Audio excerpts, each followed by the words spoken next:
What's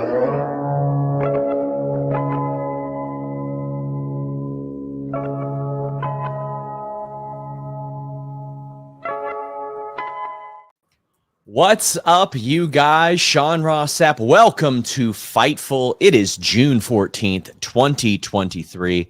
Using a new audio and video setup today. Working on getting this studio put together. So if there are any errors or anything, just bear with me. I'll figure something out. But you know what? We're here live. It's Fightful. It's Wednesday night, June 14th. We got Alex Pawlowski here. Alex, how you doing? Good. Back from vacation. Last week caused me some consternation, which rhymes with vacation. I'm a poet and I don't know it. But I'm back here and there's no consternation about tonight. They let it flow tonight. No consternation at all. Not at all. Guys, we had the What Do You Guys Want to Talk About podcast today at 3 p.m. Eastern. The post show where I talked about some pretty big contract news that's happening. Then on FightfulSelect.com, in addition to those other things, we posted the news that Jimmy Jacobs had joined AEW. Unbelievable. I mean, not unbelievable. It's perfectly believable.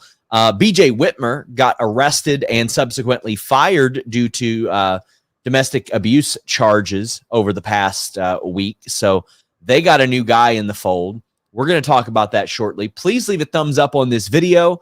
Donate a super chat or a humper chat to get your question or statement read on the air. If you wonder what the hell a humper chat is, well, by God, we at Fightful have a camel that is our mascot. Mm-hmm.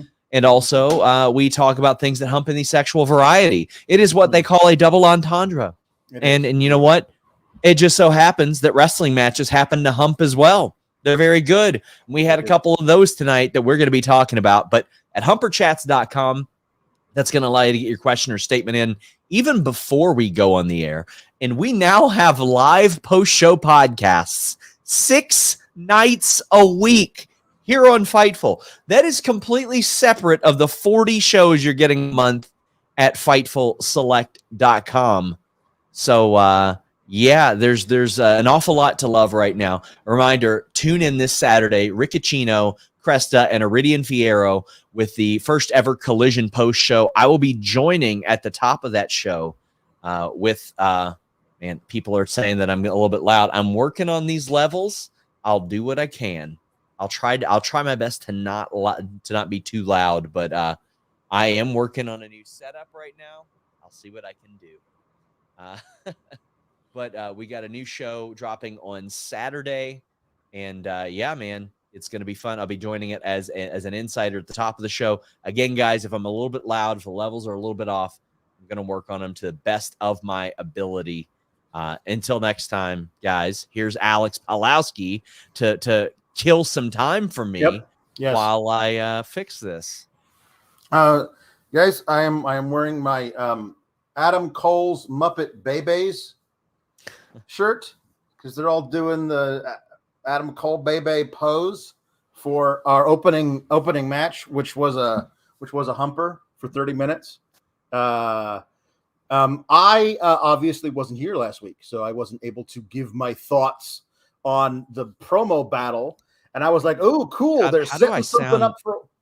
How do I sound now? Oh, much better. Nice, okay. Nice. Cool. You know, it helps if I've got this mic on instead of this terrible webcam mic. Probably much better. Yeah, that works out a lot better. So, guys, let me know how I am in the chat. Again, working on it to the best of my ability. I am not an audio tech for a long time. And I had people say, what kind of audio setup do you use? And I say, USB mic, homie. That's what I got. Yep. That's what we got. Guys, get in your super chats, get in your humper chats. Again, apologies. We're working on all this stuff. I'm going to learn this. It's all a method for us to bring you better production values. I'm going to have a new camera soon as well. Actually have it. Just got to figure out how to run it through the cam link, all that stuff. But we've actually got a setup here in my studio for two-person interviews, two-person podcasts, things like that. So pretty soon, Alex will just be making the trip out here every Wednesday. That's what he's going to do. Yes, he'll just be commuting to work. But leave a thumbs up on this video. we would greatly appreciate it. It would mean an awful lot. Our great moderator, Luis, is going to collect all these chats. We've got Austin saying, I love Alex. I'm happy to see him back. We were down a lot of people last week. I wasn't on Listen You Boy. Denise wasn't on the Raw show. Alex wasn't on a couple of his shows. Mm-hmm. So we're glad to have everybody back, and we thank everybody that stepped in there. I love me some Sova says best Dynamite of 2023 so far, 10 out of 10. And Darren Walker says BJ Whitmer agented a lot of women's matches. Anyone replace him in that role yet? Shocked Maria Kanellis is not a go-to behind-the-scenes role. She has helped out several women, but I think right now she is a talent above all else, and she's still doing Women's Wrestling Army, but they did just bring in Jimmy Jacobs. I don't know if that was to specifically replace BJ Whitmer or to expand things as they are with Collision, because, I mean, Will got hired. Brian Danielson's helping with creative as well. A lot of stuff going on there. Bizarro Big L says, a number of good matches tonight and some awesome announcements. Tonight's show was so good, Alex doesn't have to see Double J till Friday. Cole and Skye deserve some rematches down the line, maybe all out. Don't care if Forbidden Door is 5 hours. Bring them all. Well, I get the feeling that AEW pay-per-views will be shortening in length eventually, probably fairly soon. We're getting more of them. You don't have to have as many matches on them. We've seen them scaled back a little bit. But yeah, we're gonna see how that works out. We're gonna see how all this plays out with New Japan involvement, AEW involvement, and a week and a half until the show, Alex. And it's not like a 14-match show as things stand right now. There's I think 5 or 6 announced, maybe. Mm-hmm. Yeah, it's definitely quality over quantity. Which is good. Not that like every 4 time announced. Yeah.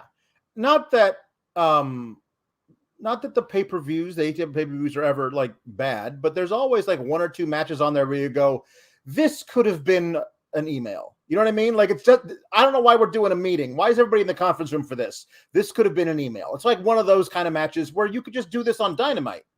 I don't understand why there's always 1 or 2 matches where it feels like that. So when you shorten the number of matches on a card, all of a sudden they start to feel more important just because there are fewer of them. So they take on more weight. And the stuff that they set up for us tonight has me very excited. Well, the opening match of tonight had me very excited. MJF versus Adam Cole. Maybe Adam Cole's best match in AEW. And this goes, I had a feeling there was going to be some sort of a screwy finish in some capacity. Yep. And we got that. Now, this is after an absolute humper of a match. MJF with a championship level performance. I mean, every time he goes out there in big matches, he kills it. He's having some of the best matches in America in main event level situations as champion. He is everything you would ask for in a champion. And also, he's verbally hilarious in the ring too. Like I've seen 2 other people that are as verbal as him. One was Carmella. One was a guy named Ron Mathis that I used to watch on the independent circuit. He still wrestles a lot, but I've never seen anybody on the men's main event level that is just as verbal. Like occasionally you'd hear Ric Flair scream out, "Oh God," which was always funny, but like MJF's verbal work is very good, and it adds so much to this. Adam Cole uses the belt, almost gets the win. I love the false finishes in this, but the 3 count happens right as the time limit happens. And I thought it was a good idea to kick off the show with this, especially since they had such crazy stuff happening at the end of the show. How'd you feel about all this? From the opening the show, going the time limit, the non-finish. Opening the show, it wasn't a title match, which to me, like I was about to say that I wasn't here last week, so I wasn't able to like it. They heated this thing up in 1 promo battle, and then said we're having the match next week, and I was like, wait, hold on, just hold on. and it's an eliminator match, so it wasn't for the title. So starting off the show when you have a major 6-man tag with the hottest story in the company over the past several months main eventing, I wasn't against that. I don't know why it didn't occur to me to start like thinking about, is there a time limit? Because it never occurred to me. Yeah. I was just going, man, this match is going long. Good for them. It's great. Like there been some really great longer matches on Raw as of late. And it's cool to see these things are going half of Broadway. And that's awesome.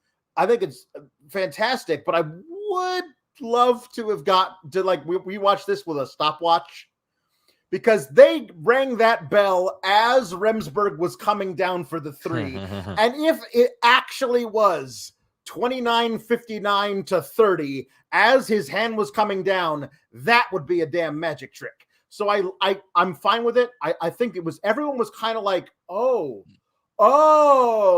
okay. It was a half hour time limit draw, which is great. And I also love Adam Cole being like 5 more minutes. And I also love MJF being like, why would I do that? I stand nothing to gain from that. I'm just going to leave. Remember when Brett made it to 60 minutes with Shawn Michaels, and they're like, this match will continue. And you just see him in ringside going, why? That's how I feel all the time. Yep. When things don't go my way, always think of Brett. Yes. Why? Yep. He says, no, not anymore. I don't want this again. Well, that worked out for MJF. Now, I would love it if they revealed that the time was a little off, and MJF goes, yeah, it's a standard time limit of 29 minutes and 47 seconds, just as I requested. Exactly. Yeah. Yep. This was so good. And I rewatched Cole and Jericho, and I did it without commentary at the recommendation of somebody, and it was much better without audio. I'll give it that. But that match left a bad taste in people's mouths. And I'm glad that they just moved on past Jericho. He needed a short feud, and he needed to definitively lose a short feud. Yes. And Adam Cole needed to win a short feud to put him in position for this title situation. Now we are in the situation where, okay, why wouldn't MJF try to weasel out of this situation? He tries to weasel out of them all. Force of Will says Cole's the favorite to beat MJF in December now, right? Could be. I mean, he is a person you can put in there with MJF and gets these insane reactions, whereas a lot of people just really enjoy watching MJF right now, especially when he's going out there and having slappers. Well, here's the thing. We know now, we'll find out later in the show tonight what he's doing for Forbidden Door, but we don't have anything planned beyond that. So I think he would absolutely weasel out of any attempt to get Adam Cole another match right now.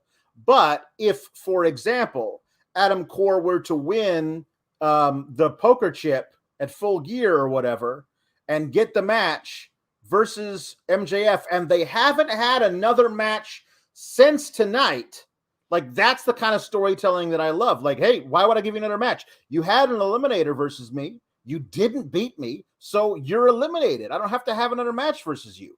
And you can tell the story in increments. Adam Cole can feud with somebody else over the summer. Every time he cross paths with MJF, they both know there's unfinished business. We know it.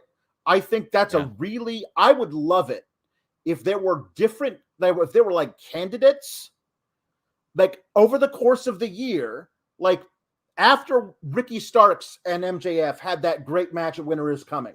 I always keep Ricky Starks in the back of my head. Maybe he's another guy who gets another shot further down the line. Like after tonight, Adam Cole, maybe he gets another shot. There's really cool ideas of who's going to be the guy who's going to beat MJF before the bidding war of 24.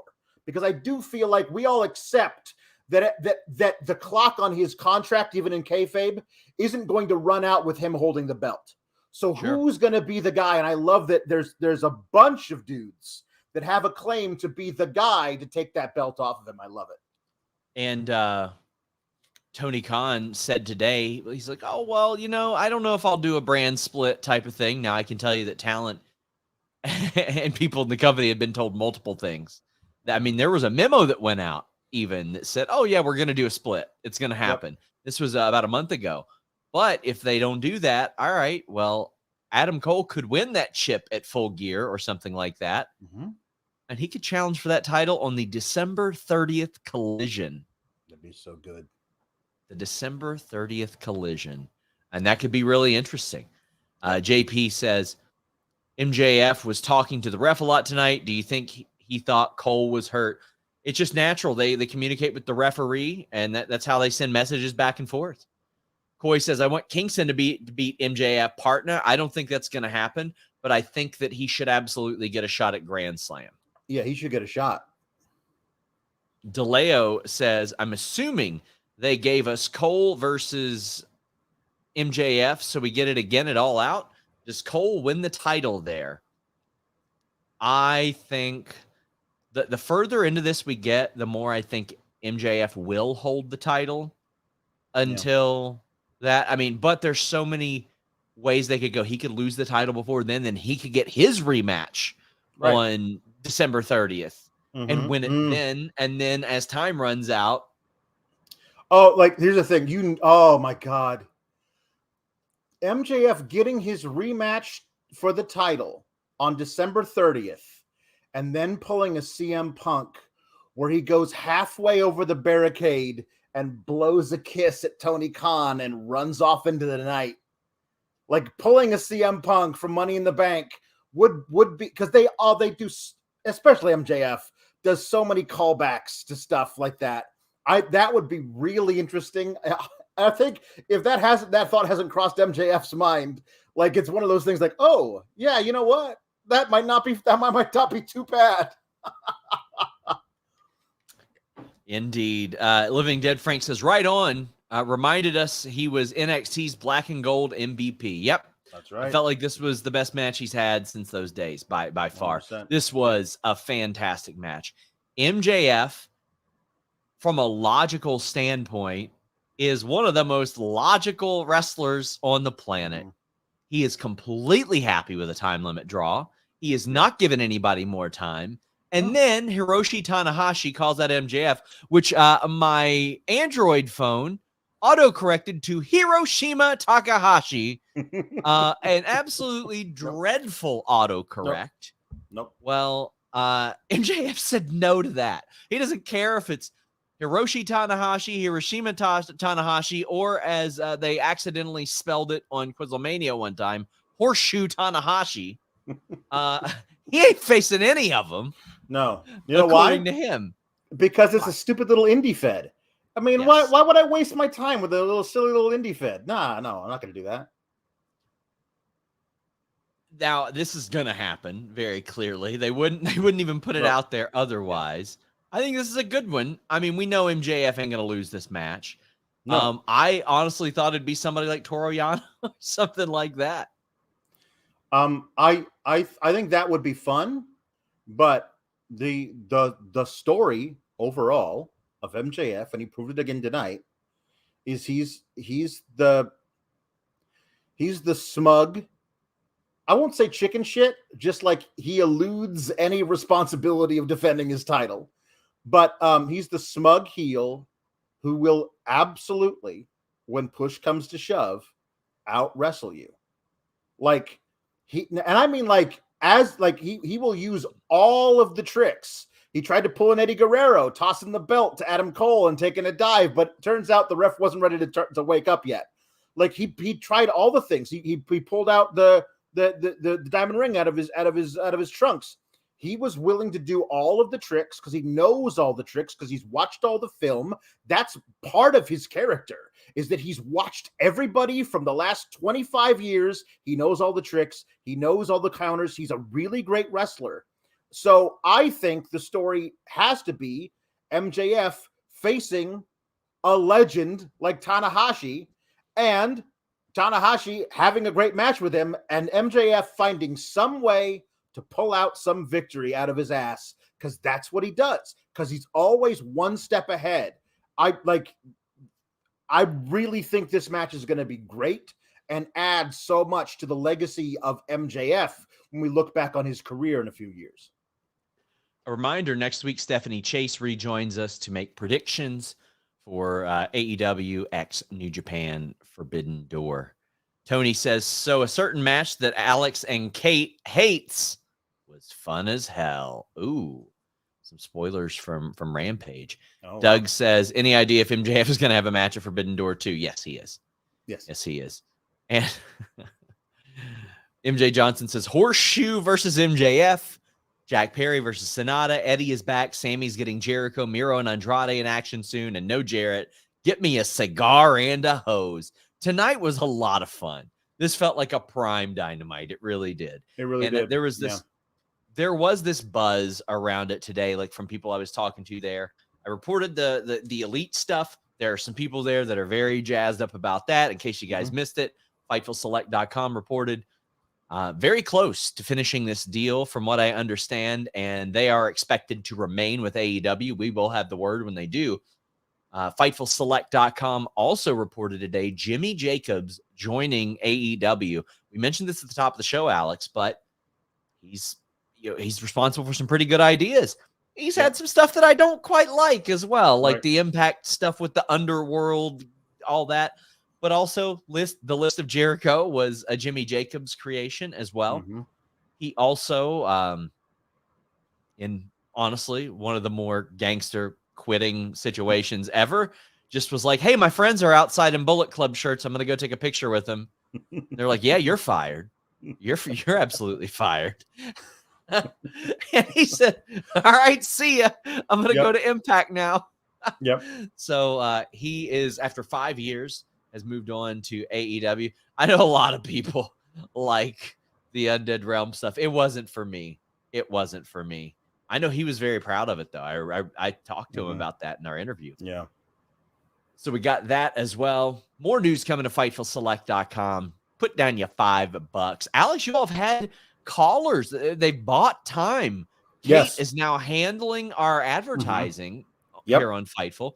And I understand that people have been buying ad time on the NXT show to promote Fightful Select. That's amazing. That's nice. It's very good of them. Some of them bear a striking resemblance to you, but I'm sure that's entirely coincidental. But they've bought time on our show simply to promote Fightful Select, and that's very nice of them. I gotta say it. It's amazing. I really appreciate it. CM Punk video package. This was a hell of a video package, too. Trey Cash sends a very generous Humper chat. Before that, Parker says, very curious to see what Punk has to say. Well, let's hear what Trey has to say. He says, hey, Sean, I'll be driving down to Chicago for Collision. Excited to see Punk for the first time ever. Hope he mentions the Elite in some form or fashion. You think at some point, if all goes well, they stick him back in the title picture? Much love. I think that would... By the way, this great video is directed by Giancarlo, who just does incredible work. I don't think he'll mention the Elite. He might allude to the Elite, because one of the things we had reported on FightfulSelect.com, best $5 in the business, was that there's some I don't know if there's non-disclosures or non-disparagements, but there were some documents. You know, all that talk about legal documents being sent that way was a lot of stuff that we're just protecting AEW, making sure he showed up, making sure that there wasn't a lot of negativity thrown anybody's way in that sense. The title picture, boy, that's a tough one for me, because they kind of got burned a couple times on that, and it's nothing you can help. It's just unfortunate injuries. That sucks, because whether or not any of this happened, Punk was dropping that title. It was being vacated anyway. He tore his arm. That sucks. Right. I think it'll take a good amount of time. I think it'll be at least next year, seeing that through if possible. However, a title picture, CM Punk versus Orange Cassidy, is absolutely something I could see happening, main eventing, and blowing the goddamn doors off the place. CM FTR against the House of Black, Alex. I could absolutely see that too. Mm-hmm. Yeah, I could too. Unfortunately, because I kind of want the House of Black to hold those titles for like a year, because I'm having so much fun whenever they defend the titles. But I have no doubt that will be a thing. I think the thing about CM Punk that is the most valuable thing about him is that dude will draw no matter what program you put him in. Like, he doesn't need to be anywhere near any title. Like, he says, I got some scores to settle. And the thing of it is that we absolutely will believe that Punk has a score to settle with anybody in that locker room. So you could say, listen, I didn't like the way you looked at me, kid, 6 months ago. Now, like, the great thing about Punk is that the people who love him will watch him do anything.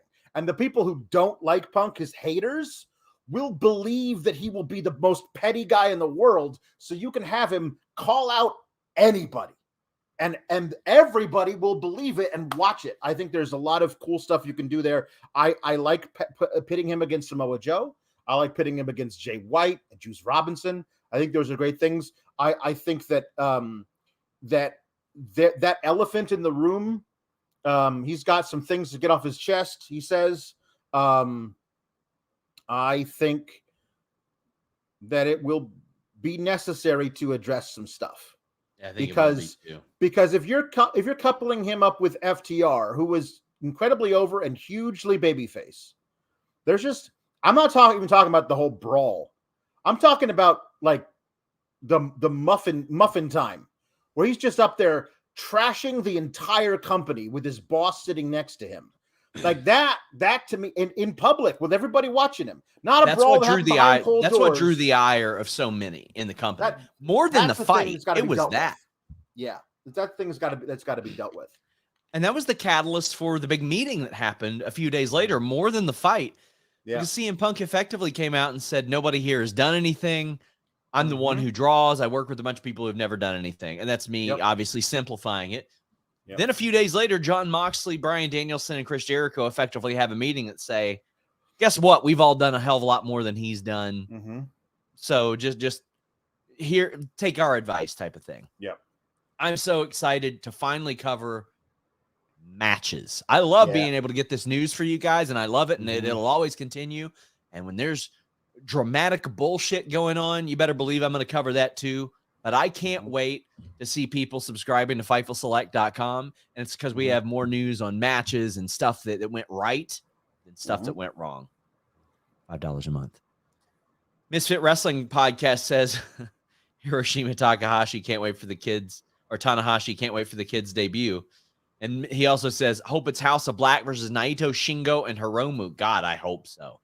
Jesus, I hope so. You got to put a trios title match on there. Oh no, absolutely.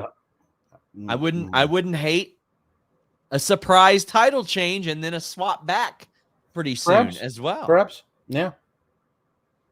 Lord Zypher says, "Is Punk versus John Silver win for Hangman's honor?" God, that would be a fun match. That would be a really fun match. That'd be fun. Grayman Media says, Undead Realm versus CWF's Army of Darkness. Oh, Jesus. Living Dead Frank says, as a Forbidden Door ticket holder, excellent show. It was an excellent show. And as FightfulSelect.com reported last week, looks like Kenta versus CM Punk headed to this as well. I'll have more on that this week. Collision, however, this Saturday, Outcast versus Willow and Blue. Buddy Matthews versus Andrade. And Miro back in action, Alex. I can't take it. He's blushing. Look at him. He's blushing. My boy's back. Miro, I've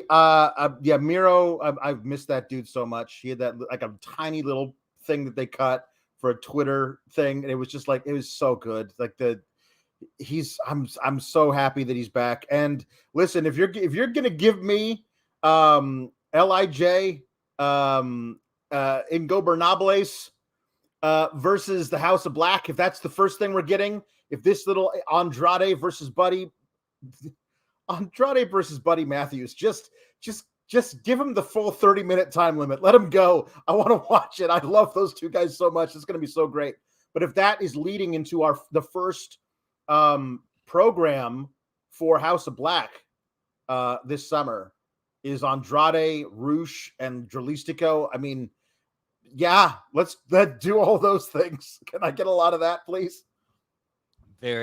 I'm not often very excited to stay in on a Saturday night. I'm very excited to be watching wrestling this Saturday night. I can't wait for that. Cannot wait for that. And listen, I know there's some confusion outside the States. How the heck do I watch? How the heck do I watch? Listen, I'm going to give you the answer. NordVPN.com/Fightful. That's the easy answer. You can check out your shows anywhere when you change your virtual location with just one click. 30-day money-back guarantee. A great deal with NordVPN.com/Fightful. You stay safer online with the leading VPN service in the world. You can detect malware during downloads, block trackers and intrusive ads. But here's the thing. I've been talking about traveling everywhere. Toronto, the UK, the US. Well, you want to make sure that you're able to catch all your favorite shows and your favorite pay-per-views. I ordered this UFC pay-per-view this past weekend and only paid $15 on it, or paid $15 for it with an overseas service, as opposed to the $80 that I would have paid if my virtual location was here in the States. Now you can buy NordVPN and protect your digital world and protect your wallet. Save a bunch of money.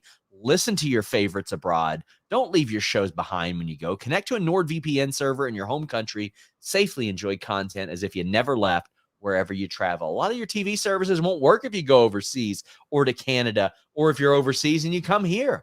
You can shield your data from snoops and criminals, protect yourself on public Wi-Fi, secure every device that you own, and add extra layers of security to your digital life. But like I said, right now, you're watching Collision this weekend. You want to make sure you can watch it. Get that NordVPN.com/Fightful. Make sure you check it out. You'll be able to watch it without commercials in some places even. That's how I watch Dynamite tonight. I watch it on that Fight AEW Plus overseas, and I get to see stuff that happens during the commercial that was very beneficial during the Skye Blue match when she was laying in some really good offense. NordVPN.com/Fightful. Check it out, my friends. Love them at NordVPN.com/Fightful. Daily Comment says, now give me Hiromu Takahashi versus Darby. TK, you coward. That would be a lot of fun, too. I feel like a Darby match would just... I'm interested in seeing him face anybody at this point, because he's just got that style that is very, very watchable. Misfit Wrestling Podcast says, does Buddy Andrade set up for an LIJ debut? That I hope so. I hope that leads to something more, and that is sort of a transition into Forbidden Door. That would make a lot of sense. Yep. Living Dead Frank says, Miro versus Shingo. Book it, TK. I'm down with that. Wouldn't mind that. Irene says, who, if anyone, interrupts Punk's promo Saturday? I hope it's Samoa Joe. I hope it's Samoa Joe cutting a promo about how immature CM Punk is. Like, enough to, add some juice to that main event, Alex. And we know Samoa Joe would ether CM Punk. Yes. Yeah, he would. And also, he'd be the exact right guy to ether CM Punk in front of a Chicago crowd and just bulldoze his way right through it, and it wouldn't affect him because he's Samoa friggin' Joe. Yep. Shot Kid says, Will Washington went to TK and said, I know this guy named Alex who really likes Miro, Andrade, and Buddy. Can we get them on Collision too? I feel like CM Punk went to TK and said, hey, all these guys you got that asked for their releases and don't want to be, give them to me. I'll take them. Yep. Sonata makes an open challenge that Jack Perry accepts. I wasn't expecting this in any way, and I love it. I love it. Jack Perry is in store for such big... This is an opportunity for him. We're going to talk about something very similar, but at a different point in her career with Skye Blue and the match that she had. But Jack Perry right now is at a different point. He's been in the public eye for 4 years now. The babyface run has run its course. Some big stuff is in store, and he's about to lose a world title match to Sonata with Hook in his corner. And Hook might catch the blame for that, Alex. Daddy Donut says, Jungle Boy versus Sonata? What are you kidding me? What a crock. JB ain't that guy, pal. Finally got exposed in that last feud. Hoping Punk smashes him and takes that spot. JB, seriously shocked. This is a disservice to New Japan. What about Hangman, Mox, Malachi? Terrible. I disagree, Daddy Donuts. No. This is going to be good. The match is going to be incredible, and it will be a major turning point in Jack Perry. And I can't say how he'll do as a heel, Alex, but if he does amazingly, then this is going to be a huge point for Jack Perry. Here's the deal. Whoever is facing Sonata is going to take the loss. Period. It should be somebody for whom the loss helps their overall storyline, as opposed to if Hangman faces him, it's going to be a great match. Hangman's going to lose, but how does that help the thing he's doing with BCC right now? It doesn't. But Jack Perry, having come, he said, I will hold singles gold this year. He's promised himself that and everybody else. Said it public on an episode of Dynamite. So he had that feud with MJF where he's part of the four-way, but he lost. Sonata puts out an open challenge. He accepts it. He's going to lose that match. But he's going to have a guy next to him who he said tonight, you're my best friend in the whole wide world, and I love you so much like a brother. And Hook is standing there with some gold on his shoulder. Yeah. Now, after Jungle Boy loses to Sonata, I think he tries a shot at the TNT title. Doesn't get that. I think he tries a shot at the international title. Doesn't get that. And finally, there's another singles gold that just happens to be hanging out on the shoulder of his very best friend in the whole wide world, Hook. And that's where you get the turn. I think there's a really great story for him. I don't know how he's going to do as a heel, but the Jungle Boy shtick has absolutely run its course. I want to see how honest, not Jungle Jack Perry. I want to see how Jack Perry does on his own 2 feet, away from the Luchasaurus gimmick, away from Christian, away from everybody. I want to see how he does, because I believe there's something in this kid for a long time to come. And I think the only way you can do it is throw him in the deep end and see if he can swim. And listen, I love the theme song. It's done great things for Jack Perry. Mm-hmm. By the end of the month, or by the end of probably a month from now, the only time I want to hear that song is when the Cincinnati Bengals score touchdowns, because I want it to replace the dog shit song that they have. Let's do that. Yep. Otherwise, you won't. I don't think you should hear that song until he turns babyface again years in the future. Mm-hmm. C says, can't wait for Jack Perry to be squashed. Maybe. Shot Kid says Jack and Sonata could be this year's OC Ospreay, which is funny because Misfit says people crapped on that before it happened. The match everyone writes off, sleeps on, and could be a show stealer. It absolutely could, because there's a whole lot of AEW fans that might not be as familiar with Sonata. I bet you there are a whole wealth of AEW fans that probably haven't watched much New Japan since all these people from New Japan joined AEW in 2019. Or probably a lot of them fell off during the pandemic. Those were depressing ass shows to watch. I covered them. They weren't fun. Will Ospreay has told me on numerous occasions they were depressing for him to wrestle because there was nobody there. Nobody could do anything. Right. Alex Lawrence says Triple H for Booker of the Year. TK and Jungle Boy took away the dream match that is Sonata versus Jeff Jarrett. Raymond says Andrade meets Tsuji. Oh, God, that would be cool. We have a Sammy Guevara return. He's in his dad's shirt, Alex. He is. He is dressed like a future parent, and he's gonna get in. He's gonna get in 9 holes before he's got to go pick up the kids for the. He already got in 1. We know that. Yeah. But he's out there. He's having a girl. The crowd is happy about that. The crowd is happy. The crowd is happy that it's like, hey, good for you. Congratulations. We still hate your guts. You're still a heel to us, Sammy. There was definitely cheering for him. There was definitely some mixed reaction. People are cheering because they're cheering Mazel Tov. You and your wife are having a baby. That's great. Also, boo. Like there was a little bit of both. They were cheering him. What are you talking about? There was a little bit of both. There was some mixed reactions.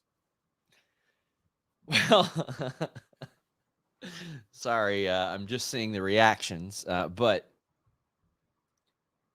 Darby comes out, and he's talking about Yas, and Jericho comes out. Right. He's like, you never called me when you were trying to become a thing that I was literally the first of ever.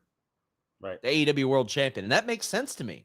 Why would Jericho not look at him and be like, you didn't want to ask me for help at all? Mm-hmm. And naturally, it's because you are led to believe that Sammy wanted to do this on his own. He wanted to prove everybody that he wasn't what everybody thought that he was. And Jericho is like trying to force Sammy to be his friend here. He's like, getting in his face. He's like, well, why don't we have a tag match last week? And I'll remind you.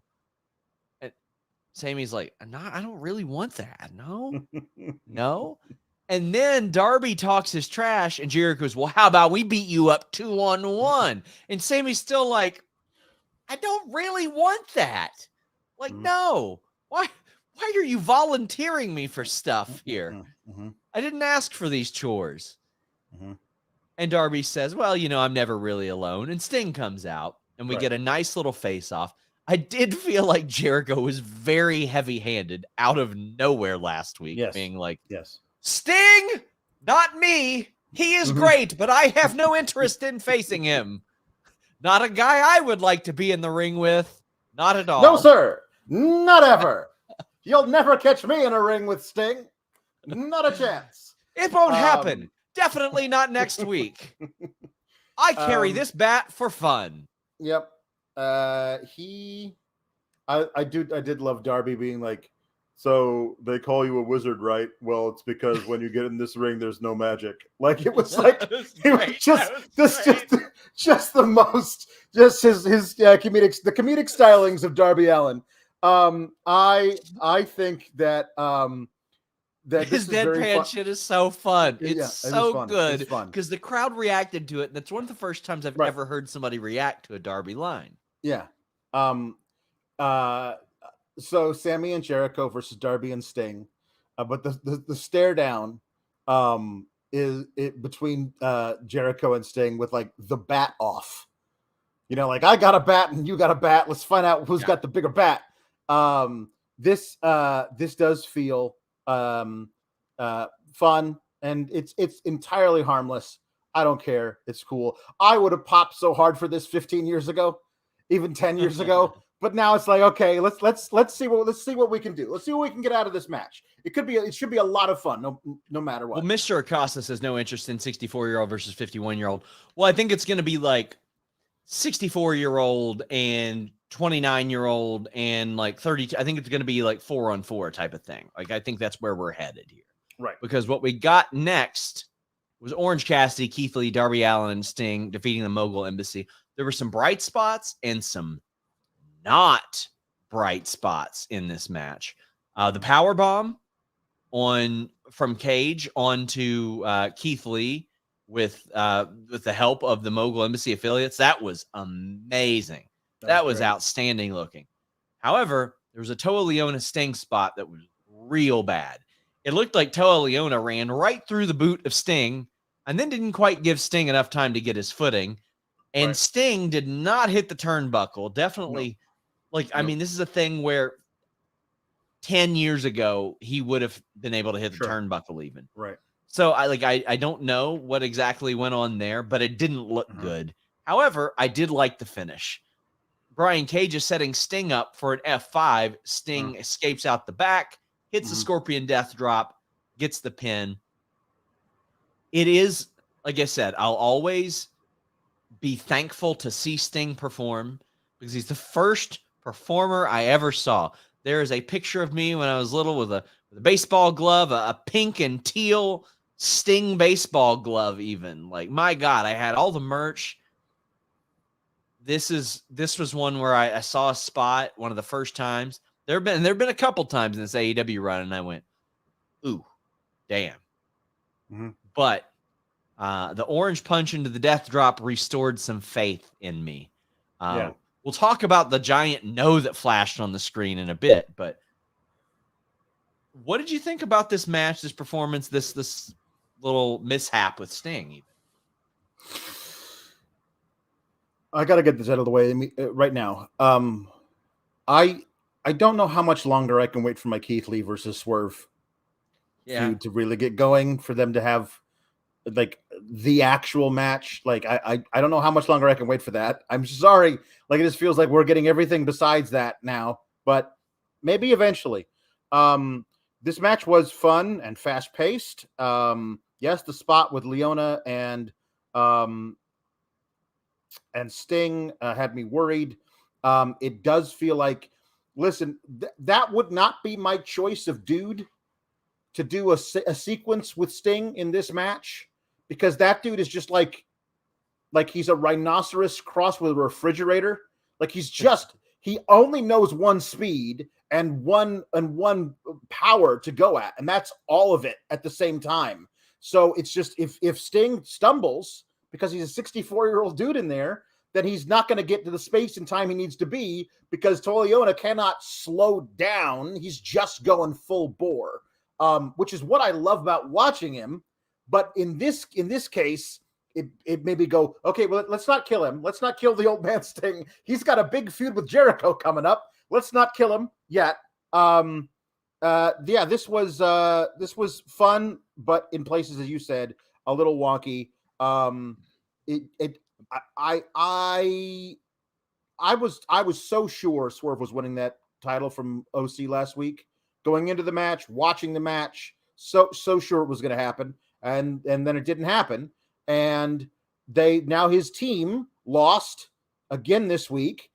And it wasn't about his team losing to Keith Lee to further that story. It was a secondary thing that they were a part of. So I just wonder, like, they're doing a lot to build up Swerve. I don't want to see him drop back down, because it just feels a little weird timing for this right now. But other than that, like, the match itself was fun. Mr. Acosta says, love Sting. The spots worry me sometimes. Me too. Tom LaValle says, TVH, Sting was probably my first favorite, and Jericho is still my all-time favorite. It'll be a fun match. Do you think we see Surfer Sting again? I don't. I think the closest you'll get was tonight with Brian Cage, and that wasn't nowhere near Surfer Sting. I know that that's what it was supposed to be, and I mean this as a compliment to Brian Cage. He looked like he should have been teaming with the Warlord and the Barbarian. Yeah. Like, he looked like the third Powers of Pain member. If you put them right in the ring with Axe, Smash, and Crush, I would watch the hell out of that. Yep. There are very few. He looked like he just could have been plopped right down into that. That would have been great. There was a giant no that flashed on the screen. Brent Lockman says, no, what's up with that? So I had a lot of people ask, like, oh, is it distributor stuff? What is it? I don't know if it was planned. I don't know. I've asked, by the way, and I've even said if it wasn't planned, it should be, because it got a lot of buzz. Whatever it was, got a lot of buzz. So if it was an accident, it shouldn't be an accident next time. It should absolutely be meant to happen. But it happened across all the feeds, across all distributors. So it wasn't just like a direct TV, a YouTube TV thing. It also happened in a 4 Pillars in the Ring talking segment in April. But that time it flashed yes and then no. Really? Like Jesse, the Buckeye found it, and it's on her Twitter.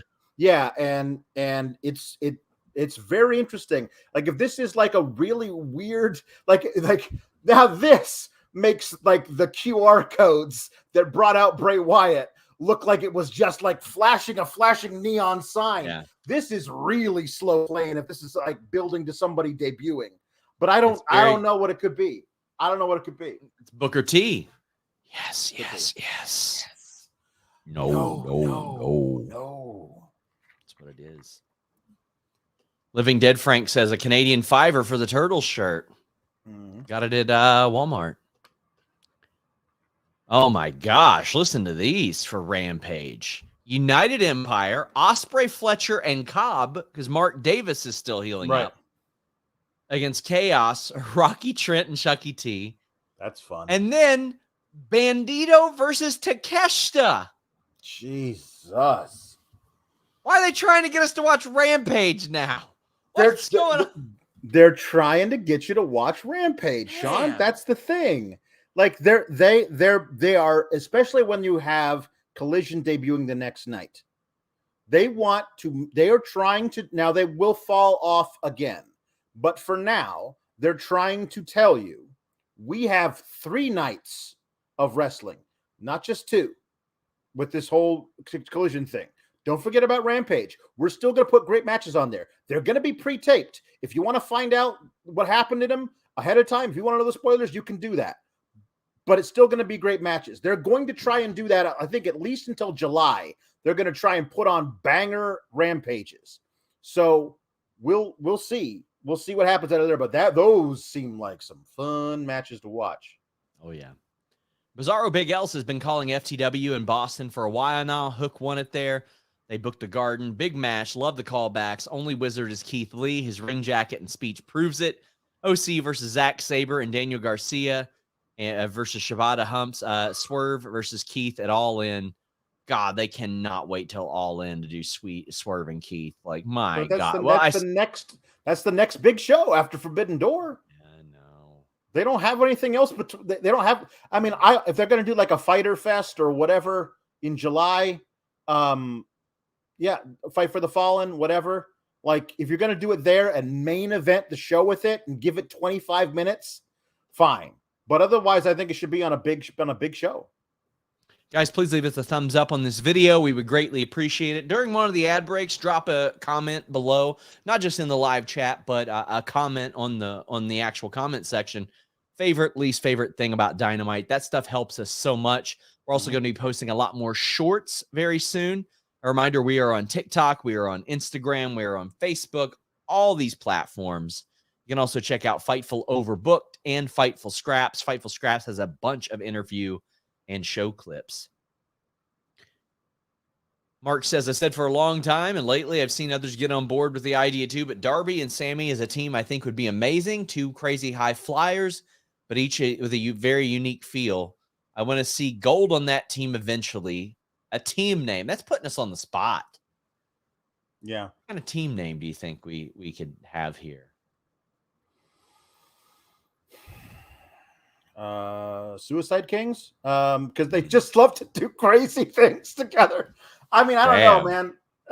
They do love to just throw stuff together. They honestly, like, both guys have zero regard for their own body. I've seen each guy do stuff in matches that I go, do you want to be able to walk tomorrow? Like, they don't care about it at all. But, man. Yeah, I don't know. Vicky says, hi, fellas. I'll watch Sting read the yellow pages. I mean, listen, I love Sting. Love Sting. One LT photo says, like I've said in the past, feature other companies in nothing but humpers on Rampage. Yeah. Yeah, I mean, it's a little, that's not a forbidden door. It's wild to think Bandito and Takeshita are both under AEW contract. So it's not a forbidden door thing at all. It's just an AEW match.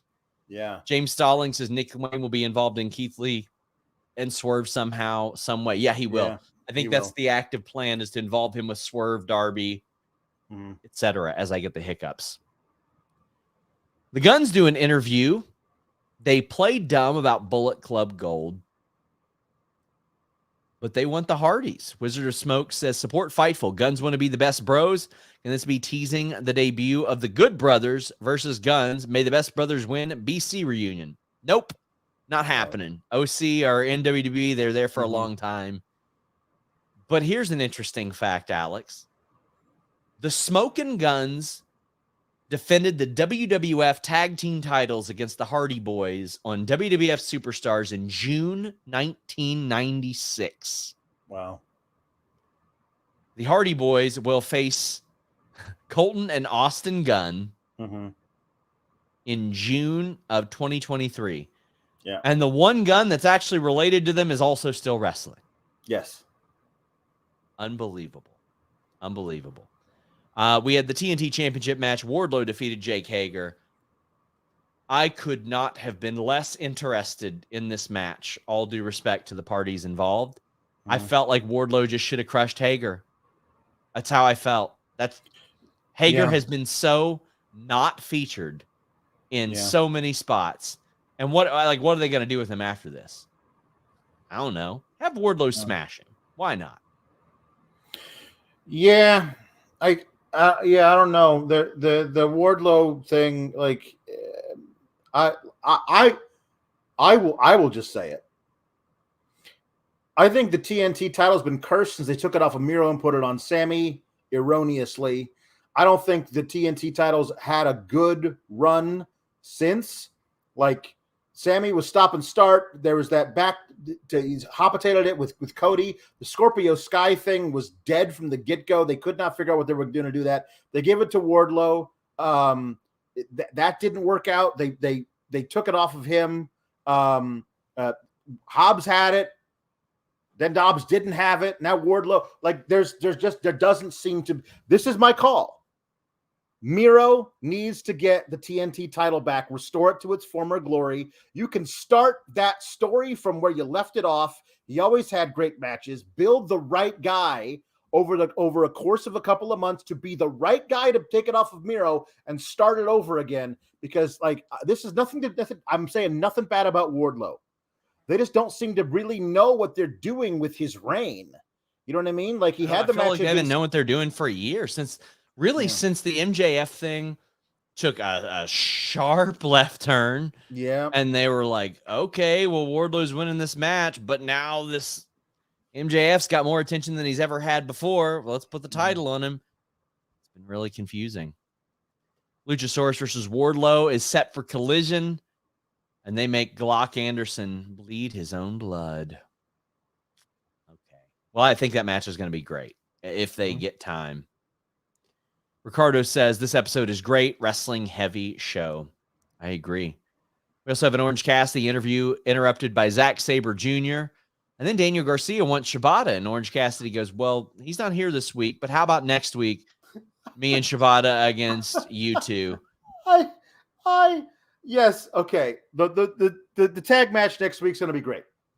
Let's not skip over Orange Cassidy being interviewed by Rick. He's like, Renee, we know how this is. I don't know who my next opponent is, so somebody's going to walk in and interrupt, and here he is. And it's Zack Sabre Jr. of all people. He's like, hello, Orange Bollocks. Listen, I like that title belt. I think I'd like to take it off you, darling. Like, you sold me a ticket because last year, what do we have for Orange Cassidy at Forbidden Door? We had Will Ospreay. That's going to be the match of the night. Like, so give me Orange Cassidy versus Zack Sabre Jr. If what we're doing if that's what we're doing at Forbidden Door, like, that has potential to be match of the night, Forbidden Door. Even with all the other matches that are be at Forbidden Door, like, that has potential to be match of the night. So I love this tag match is going to happen. Could be a lot of fun. Like, where Daniel Garcia tries to, like, get a high five or something from Zack Sabre. Oh, get over yourself, Daniel. Like, I love Zack Sabre Jr. I think this is gonna be so good. I'm Daniel really Garcia excited. is so far. You mentioned this, and I mentioned this tonight. He is so far ahead of the meme game. He knows exactly what he's doing. This guy's brilliant.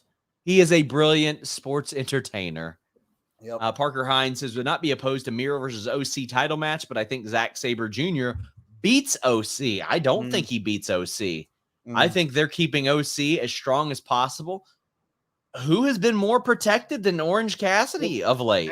And to me, you run the risk of over protection, like of overexposure. Like, he's defended the title like 25 times and won all the time. The story is he's getting beat up and more beat up over and over again. And I think there's time to have him lose the title belt and get it back, maybe. But you just run the risk of it not feeling special. I'm not saying yet. I'm saying if he gets to like 35 defenses in a row without losing, it'll start to feel like, okay, well, there's no chance he's going to lose. So I would like for this to feel electric again. The matches are always great, but I always feel like, especially after last week, they're keeping it on him for a specific guy. I just don't know who that is yet. Mark says, surely Punk must face MJF for the title once more before MJF's run is done. But this time he'll just lose, having Punk try and stop MJF from pulling a CM Punk with the title rights itself. This time MJF actually wins and keeps the title off Punk. I love that idea. I actually really like that, and it gives MJF his win over Punk that he should have gotten anyway. But Punk got hurt and couldn't. I think it's a brilliant idea. My fantasy booking that I don't think they'll actually do is I want Punk to surprise everyone and take MJF under his wing and protect MJF until finally he turns on MJF, costs him the belt, not for himself, but for anybody else, but the right guy that he wants, and gets a mic and says, "You stupid kid, I'm a snake." Like actually like do that, just like lull him into a false sense of security and then pull the rug out from under him. I think there could be a really fun story too. Guys, reminder, get in your super chats, get in your humper chats. We've got a couple more matches left. Knocked Bogan says, please give me Minoru Suzuki versus Orange at Forbidden Door. Murder Grandpa squeezing some juice. Eventually, that'll happen on a big stage. I think it needs to happen sooner than later, though. It really does. Yeah. AEW women's title match. Toni Storm defeated Skye Blue. I thought Skye Blue looked great in this match, especially during the commercials. Skye Blue eventually has to be the person that wins something. And that's why last week when you and I talked about this, I was like, I kind of think she needs to win this match. Now, I thought it would be a different scummy situation, but Skye Blue needed to win a match to show people she can win a match. She looked really, really good in this. Storm tried to spray paint Skye, but Blue sprayed Storm in the eyes and hit the code red to almost get the pin, but Soho distracted the ref to stop that pin. Blue hit a thrust kick on Soho to send her flying off the apron. Then Storm caught her with the Storm Zero. And then the Texas Cloverleaf. This protected Skye Blue a little bit, but AEW does lean into these types of finishes an awful lot, especially with the heel groups an awful lot. And I don't know if Toni Storm needed this to beat Skye Blue, but still, I'm over the moon with how Skye Blue performed in this situation and glad that she was in this situation and won the match to get into this situation, Alex. Yeah, I thought that she did a great job in that four-way. I thought she was the only choice to win it, considering who the other three women were, and that this was going to be just on a random Dynamite and not an actual thing. It's a great thing opportunity for her to have the title shot. I thought the fake out with the "I've got spray paint, you've got a bottle of hairspray," and I thought that was great. I loved Toni Storm's sell, where she tossed the spray paint in the third row, way up in the air. That was great. I actually kind of liked the kicking out of the Storm Zero, like giving that little hope spot to the crowd. That helped her. But then she has to tap out to the Cloverleaf. Like there's a moment there of, we saw this very young performer like have her very best match of her career. She almost had her. If it wasn't for that darn Ruby Soho, she almost had her and would have become champion. And so if she's going to be this person who's going to grow and grow and grow in this company, in a few years when she's the champion, like when you tell the story of all the time she comes this close and doesn't quite get there, and every time she gets closer, we'll know that she has this experience in her past and can build on it. I think it's a great story. I do too. Skye Blue looking good, looking like somebody they can count on in the future. But it's not just blue that you can count on for your future. It's green. Specifically, athleticgreens.com/Fightful. Take a step towards a better health. Free 1-year supply of vitamin D3 plus K2 and 5 free travel packs of Athletic Greens 1. AG1 at athleticgreens.com/Fightful has a 90-day money-back guarantee, but it fills the nutrient gaps, promotes gut health, supports whole body vitality with AG1. One daily serving delivers a comprehensive blend of 9 products. That includes a multivitamin, which is a lot better when you drink it, minerals, probiotics to help prevent you from getting sick, adaptogens, and more. There's also a lot of stuff that helps with your digestive health. It works together to deliver the strongest foundation for a better health. There are tons of wrestlers that use this. There are doctors, there are endurance athletes on athleticgreens.com/Fightful that are promoting this as well. Gluten-free, no sugar added, no eggs, and nut-free. One scoop once a day, every day. You get those pre and probiotics that help you stay healthy. They got the digestive support, those enzymes that help out when you're eating. Like whether your diet's good, bad, or adjusting, this helps out a lot. Plus, it's got that energy and metabolic support as well. Maybe you're trying to cut back on caffeine or you just want to eat healthier as well. This makes sure you get that energy. And again, it helps improve your metabolism as well. From multivitamins to macro minerals, probiotics, and superfoods, they have done the work to curate that ideal combo of nutrients for optimal wellness. All you need is about 60 seconds, 8 ounces of water, put a scoop in, shake it up, drink it. You're good to go. Love this stuff. Very, very easy to drink. And also, those travel packs make it very easy as well. I'm taking a bunch of those to London when I go in a couple of weeks. athleticgreens.com/Fightful.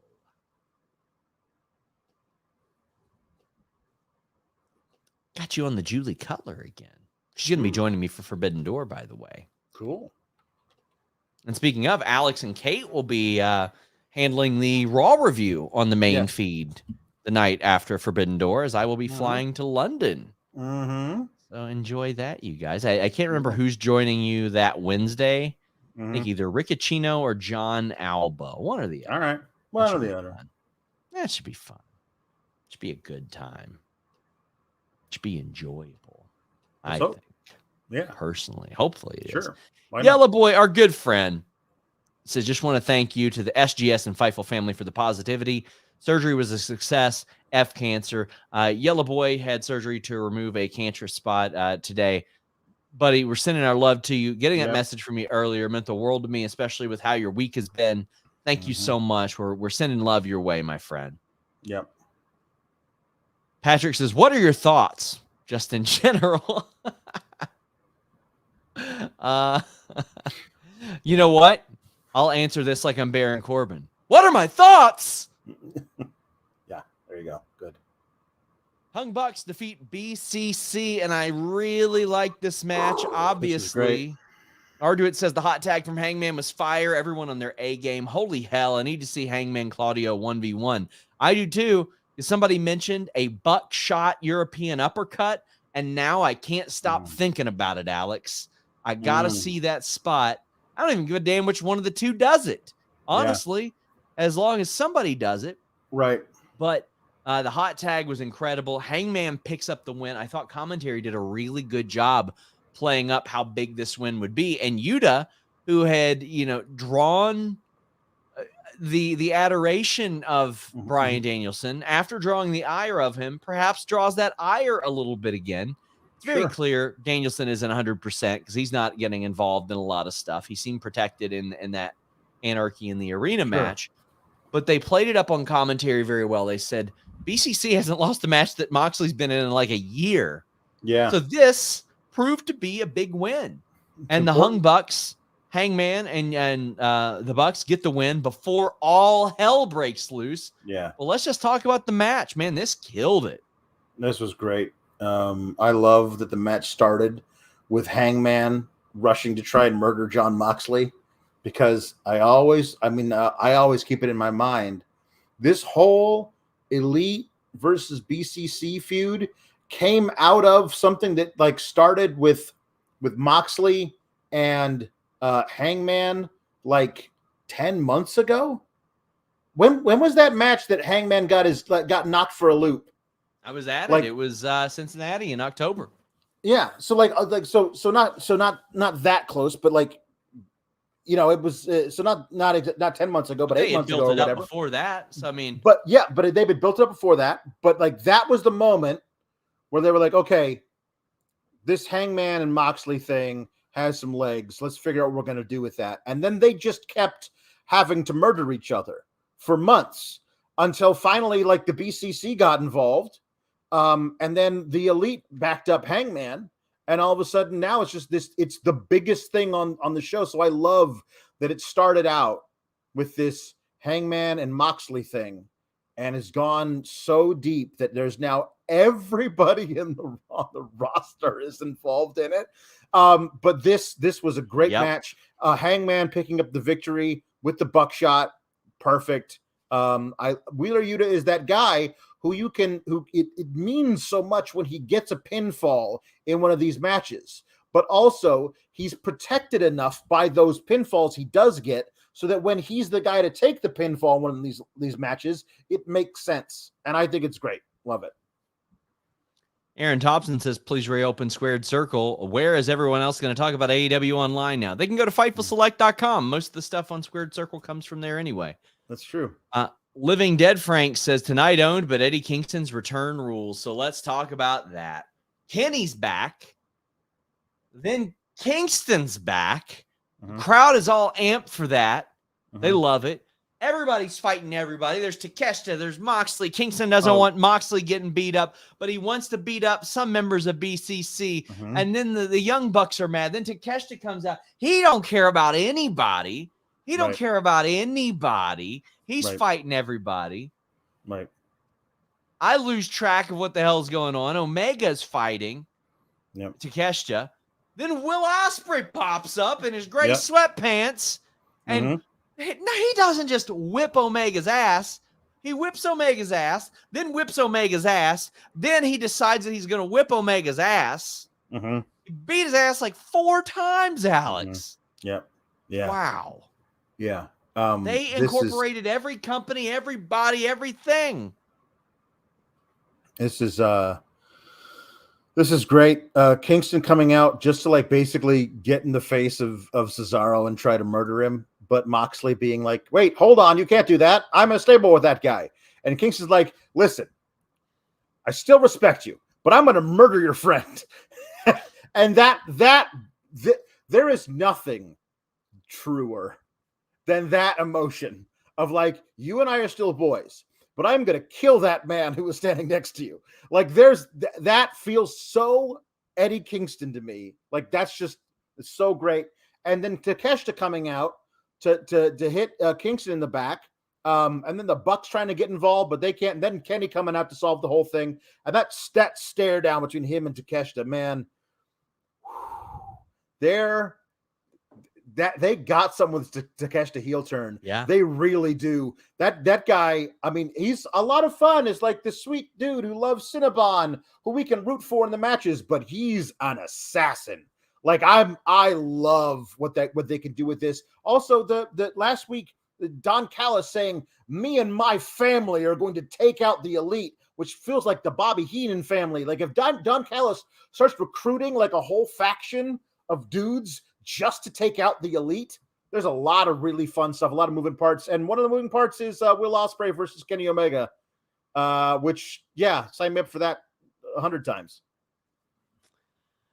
Misfit says, TK and Ghetto said, you want to build for Forbidden Door? Here you go, you greedy MFers. Elite Biscuit says, always a blast to see Will Ospreay on TV. So juiced for Omega Will too. Match of the year. I cannot wait. This show, it's very clear. And I mean, not very clear. I know that it meant a lot to Tony Khan that he got event of the year across the board. Sure. That is something that is important to him. And he's very clearly aiming for it here again. Oh, yeah. It is very clear.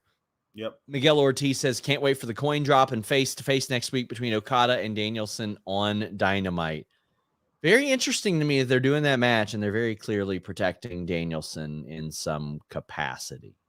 Well, very, very interesting. I mean, I also really like his role in the BCC right now. I really like him just being he's the William Regal. He's Regal. Yeah. He's the William Regal. He's literally sitting on commentary for all of their matches. I love the insight that he provides. And that's the one thing that I also loved about Regal, his whole thing of we love these fights because it makes us better. We want to face the best. It's listen, there was one point I think where he says of course they're going to try and attack us before the bell, That's the only way you have a chance to beat us, is to try and cheat to gain some advantage. It's great stuff. And I think it's wise, if you have an Okada versus Danielson match on the horizon, to never even give there to be an opportunity for there to anything to go wrong to ruin that match. I think that this is a really good role for him right now. I would see, like, if he gets out of Forbidden Door with no nicks, I would see him. You probably see him wrestle more often on AEW television after that. Mr. Showtime says, wasn't Mox supposed to have a vacation a year ago? It was supposed to be after All Out. It was, Yeah. but he's gay. Let me tell you, he's being rewarded financially. Yeah. Coy Stalling says Hangman is so underrated, one of the best title reigns in AEW, and is perpetually over. Yep. He is a slam dunk. I got to admit, in ROH, I didn't see it with him. And ever since AEW started, it is, okay, maybe not even since AEW started, since the Omega and Hangman tag run, I have seen it with him. Yep. Kylie says, Fightful is for everyone. Yes, it is. Happy Pride Month. Yes. Tony says, it's been fun here tonight. There did seem to be some audio and video miscues here, though, minus the no people seen. Also, did it show Will giving Kenny the hidden blade to the back of the head on TV? It showed him doing like 74 things to Kenny Omega on TV. Yeah. And listen, I can't talk about audio and video issues because I had audio issues of my own tonight. And thank you to the person who hit me up on Twitter and told me to point this at my mouth. I'm still learning how to use all this fancy equipment. Very nice. In Simmons says, the ending of the show was a great fan service, multiple run-ins, multiple returns, set up 4 to 5 future storylines. Great stuff. When it didn't end with Eddie Kingston, I was like, well, this kind of undermines it. And then Will came out and I was like, oh, okay. Yep. Okay. Yeah. They're still doing this Eddie versus Claudio thing for Ring of Honor as well. Like they're showing all of these storylines coming out of this, not just for this, but also potentially for that Ring of Honor pay-per-view in July. They're doing great stuff. Guys, again, we're here every night, but we're also here multiple weekdays as well. We are here for Listen Ya Boy. We are here for Grapsity on Saturdays. We've got the Spotlight, also Overbooked. And In the Weeds has a lot of great stuff. And also the Wrestling Perspective podcast every Monday. Dennis dropped a surprise on me when he was like, hey, by the way, Ace Steele's hosting with me for the next month. Cool, see ya. And I was like, oh, thanks. Nice to know. So that is every Monday morning. Apparently AEW approved that. So good on them, I guess. Yep. But we got a whole bunch of stuff over at FightfulSelect.com. I know I push Fightful Select a lot. I'm so proud of it. It is our lifeblood. About 100 exclusives a month. And we got the Fightful Select portions updates now, too, where we have like 5 or 6 exclusives in one article. We have early access internet or interview notes and things like that, plus like 40 podcasts a month. Alex, tell the people what you do there and here. Well, this Friday, I will be doing a Rampage watch along while reviewing SmackDown. And why not? Let's do a Collision show Saturday after Collision on Fightful Select as well. Bonus Sour Graps. I don't know if that'll be every Saturday, but it's for damn sure going to be this Saturday. So you'll be looking forward to that, hopefully, as well as Monday Night Raw review with Miss Kate Fabe on Tuesdays, the NXT review on this here channel. As well. It should be a lot of fun. This promises to be a very cool summer. A lot of great wrestling. To Vicky in the chat, I have not personally got it. I will go through our contact form and I will make sure that I check out your email. But guys, there's a couple things I want to put out there. I interviewed Ridge Holland today. That will be up on Fightful on Thursday. It'll be up early access for Tier 2 on Fightful Select tonight. I'll be at Rupp Arena on Friday in Lexington. Of course, the first live event that Roman Reigns defends his title at is in Cincinnati, and it's directly opposite of Collision, so I won't be there for that. But I'll be at Lexington for Rupp Arena for SmackDown. Joel and Kate will be at Forbidden Door. I'll be at Money in the Bank. We're going to be all over the place. And also, I dropped that long form feature on Nick Comoroto. It is his first interview ever that he's done for longer than like 2 or 3 minutes. The audio and video is exclusive to Fightful Select members, but there is a huge feature on Fightful. You can go to Fightful.com and it's under our exclusives tab. And it was very important to me that being neurodivergent myself, interviewing a neurodivergent wrestler about ADHD, how it's affected me, how it's affected him. We found out that there were a lot of contrasts in what we hyper-focused on and what we couldn't focus on. So if you've got ADHD, if you know somebody that's got ADHD, you want to understand it a little bit better, he has a lot of very, very wise words. Please check that out. Mark wraps us up with our super chats, Humper chats, and says, I know currently it's a misuse of his talents. Once Danielson's finished in the ring, I want him as a commentator forever. He's so good, so invested, and such a great talker, such amazing insights. It'll be a crime if he retires and vanishes.